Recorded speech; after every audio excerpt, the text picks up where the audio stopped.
We in the backyard with Tiny Miller today with Active LOFT.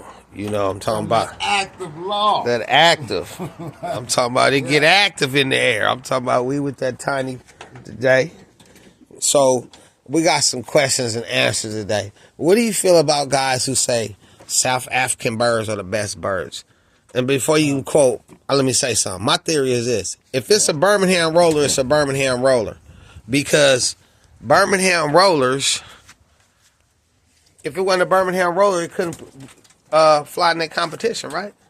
Agree. I agree with that. Okay. I agree with most of these birds are Birmingham rollers, and I think that's what you want to fly. But in all reality, I think it's your bird, right?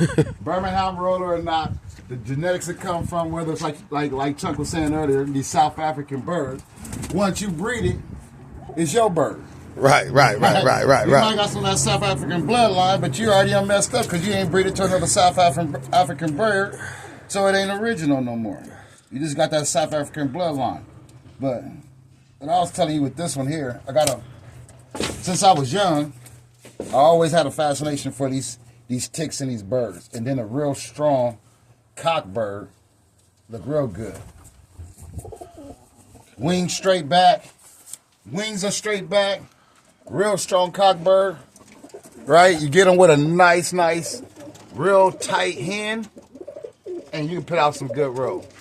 And I got that listening to Smitty, but just at the same time, years of listening to family members with that active law, right? Watching them breed up, and just watching how you put them together. All right, just years of experience, and you can breed anything. You can match up a open loft of birds, and if they all from the same family, and you got a little mix here, and you see them do what they do, most likely your kid's gonna do what they do. But it's an art to this putting them together. And I'll tell you one thing, man, and being around, Crook, Ace, and RJ, right? Being around those guys like that, them dudes got a method to that madness when they come to pairing up a kid, right? And then over the years now, out here with Chunk. Out here on this Northwest, Chunk brought a lot to the table, man, because a lot of things I don't see, Chunk will be like, nah, BG Rider, this is what you need to do. Tiny, look, do this right here, and I'm telling you, coming out the sky, right? And just overall on the cage etiquette too, man, because sometimes I could get into there, man, and not really be focused on what's going on in my cage. And then I have another set of eyes. Chunk can come over there and be like, man, if you do this here, man, your bird's gonna stay clean, right? Your bird's gonna stay healthy, right? Just the whole etiquette of just a backyard boy. And that's what we are, right? We ain't all about that 5s and 10s. We bought them 20s and them 50s, right? I'm talking about poles. 20s and 50s. We want the bird to do telegram pole rolls in the air. Mm-hmm. See, when they get to screaming at 30, 40 feet, I say, oh, yeah, he's an NBRC flyer. We get DQ'd in those flies. Birds too deep. Check the receipts. Yes. We speaking facts. We get DQ'd because our birds too deep. I'm talking about that's how we came up rolling. We from California, and we want deep spinning birds. We see some birds rolling 5 and 10 feet. We be like, get them commies out of here. Get them commies out. We don't want some commies. Yeah. Now, we have to fly board. We having conversations. We ain't even watching you, bro.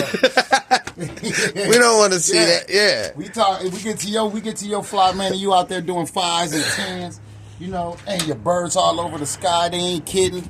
We ain't interested no more, man. You already lost interest. Oh, yeah. And if they all over the sky and they ain't kidding up, man, they better be falling. You want my attention. Yeah. There you have it. If we go to these guys' houses out here, they birds be rolling deep. They be, I gotta call that bird. I'll be like, you gotta call it. Bird. You gotta call it. Oh no, that's yours, man. You better keep that bird up there. These guys here, they call anything. All they deep spinning birds, they call them. 5 and 10 feet, oh, they love it. They say 40 feet, but them don't be no 40 feet birds. There be no 40 feet birds. There don't be no 40 feet birds.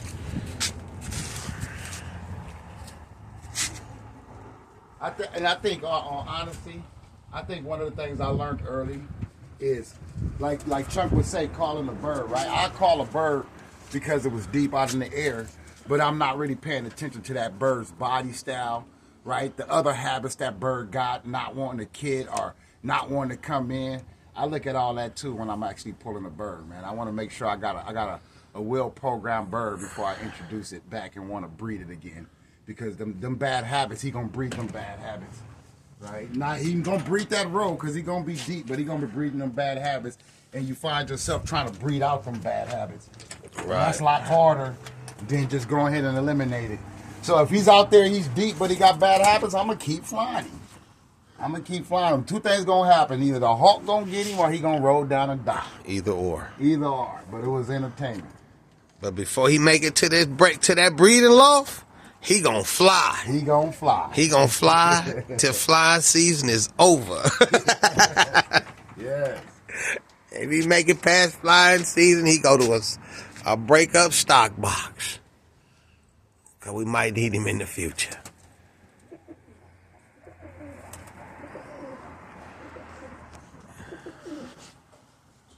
You know this.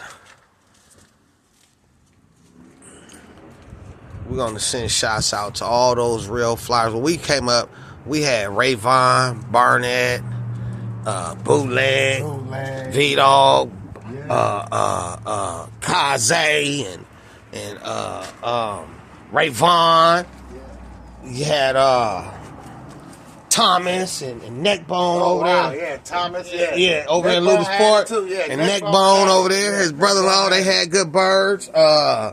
Who else had good birds? Man, you had a lot of people. Had Cheetos Loft over there and the fruits over there. Chico, he had good birds.